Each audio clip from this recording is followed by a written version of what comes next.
Assalamualaikum warahmatullahi wabarakatuh. Perkenalkan, nama saya Sri Putri Nuraini Marino dengan NIM 153419048. Di video kali ini kami akan membahas tentang struktur otak dan fungsinya. Otak manusia merupakan salah satu organ yang paling kompleks dan terbesar dalam tubuh manusia, yang menjadi pusat dari sistem saraf manusia. Kecerdasan, emosi, kreativitas, pergerakan tubuh, dan ingatan merupakan beberapa bagian yang diatur oleh otak. Otak terletak di bagian kepala, dilindungi oleh selaput otak atau yang disebut meninges sebagai lapisan pembungkus dan tengkorak sebagai penutup. Otak terdiri dari 100 miliar lebih saraf dan sejumlah jaringan pendukung yang saling terhubung dengan triliun koneksi yang disebut sinaps. Otak memerintah dan mengatur seluruh tubuh manusia dengan cara menerima masukan dari organ sensori, mengirimkan output ke otot yang kemudian menghasilkan sebuah tindakan. Pada bagian dasar atau bawah, otak terhubung ke saraf tulang belakang yang disebut dengan sistem saraf pusat atau SSP. Saraf tulang belakang berfungsi mengirim sebuah informasi dari dan menuju otak. Sistem saraf pusat bersama sistem saraf perifer bertugas menyampaikan sebuah informasi dari otak ke seluruh tubuh. Otak tidak hanya berupa satu entitas, tetapi ada beberapa bagian otak yang bertanggung jawab untuk mengatur berbagai fungsi tubuh. Nah, pada pembahasan kali ini kami akan membahas tentang bagian otak manusia dan fungsi secara lengkap, mulai dari struktur otak manusia, bagian-bagian otak manusia, serta fungsi otak. Dari neuron yang satu ke neuron yang lainnya akan membawa informasi dalam bentuk potensi aksi, serta membawa neurotransmitter atau suatu bahan kimia. Neurotransmitter kemudian dibawa dan dikirim melalui suatu celah antara neuron yang disebut sinapsis. Semua makhluk hidup termasuk manusia mempunyai ratusan hingga jutaan neuron yang saling berhubungan untuk membawa berbagai macam informasi ke otak. Untuk selanjutnya kita akan membahas bagian-bagian otak. Bagian-bagian otak itu mempunyai 3 bagian. Yang pertama, otak besar atau cerebrum, otak kecil atau cerebellum, dan batang otak atau brainstem. Perkenalkan, nama saya Yunta Laia dengan NIM 153419058. Baiklah, saya akan membawakan materi mengenai otak besar atau cerebellum.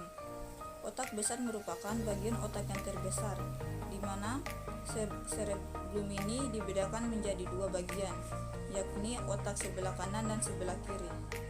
Keduanya terhubung dengan serabut saraf di bagian bawahnya. Pada umumnya, otak sebelah kanan mengendalikan tubuh bagian kiri, dan sebaliknya otak sebelah kiri mengendalikan tubuh bagian kanan. Kemudian, permukaan luar cerebellum dinamakan cerebral cortex atau gray matter, yang merupakan area di mana sel saraf membuat koneksi yang disebut sinaps. Di sini sinaps adalah sistem saraf yang mengendalikan otak.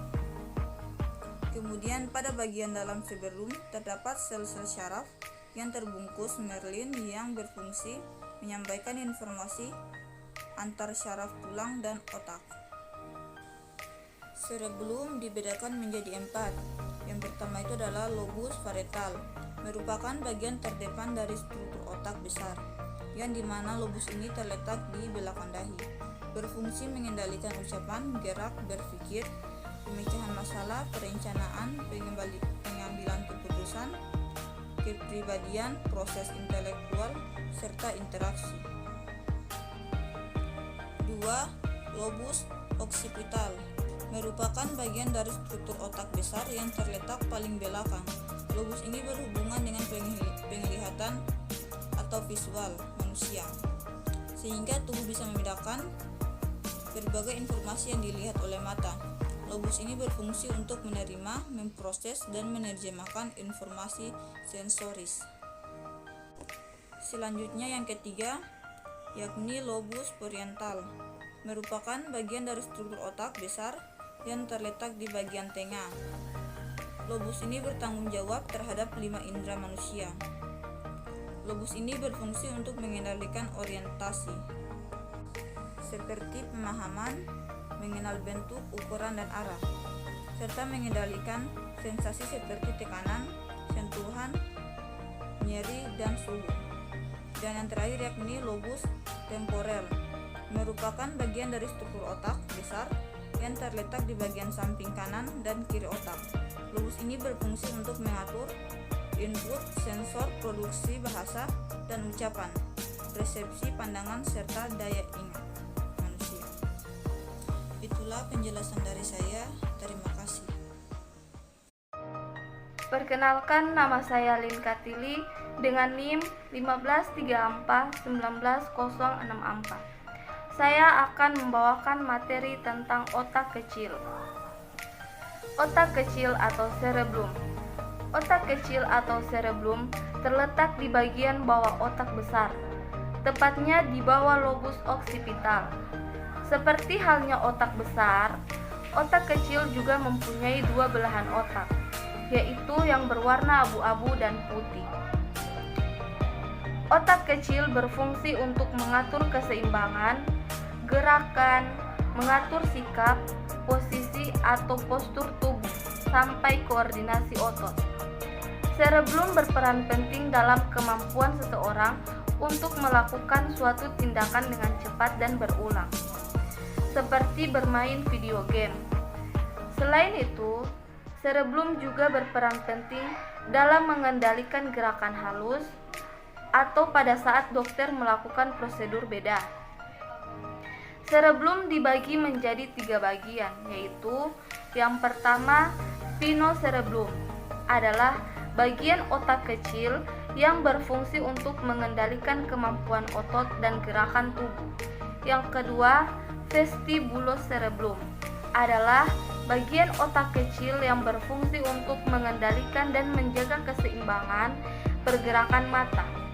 Dan yang ketiga, cerebellum adalah bagian otak kecil yang berfungsi untuk menyimpan memori, melakukan perencanaan, dan menginisiasi gerakan yang disadari. Perkenalkan, nama saya Rosana Jeti Mumun dengan NIM 153419067.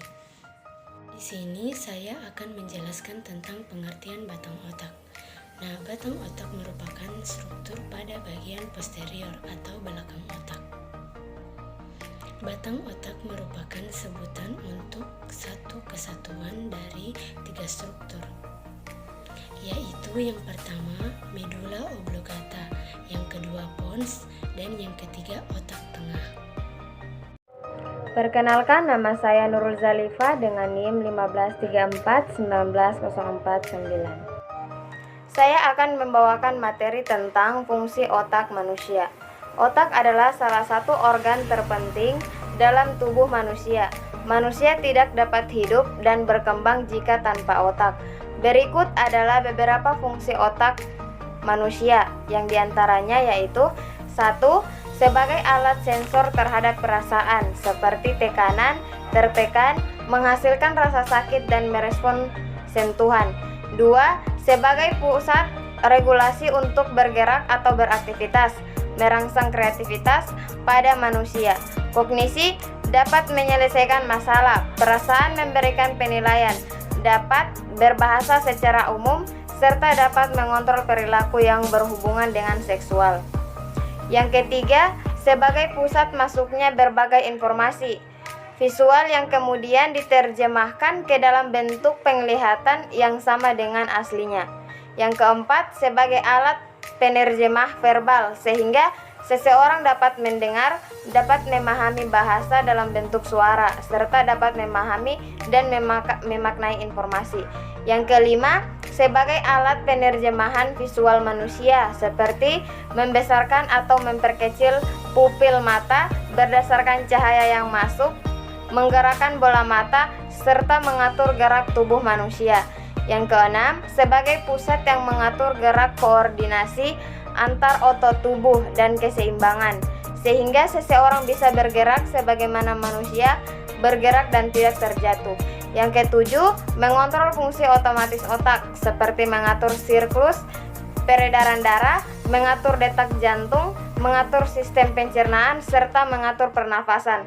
Yang ke-8, menghasilkan perasaan, pengaturan produksi hormon, pengaturan emosi, memelihara homeostatis, menciptakan rasa lapar, menciptakan rasa haus, merangsang perasaan untuk senang, menciptakan keinginan tentang seks, mengatur memori jangka panjang manusia, dan mengatur metabolisme tubuh. Dan yang ke-9, sebagai penjaga tubuh ketika dalam keadaan tertidur atau terjaga.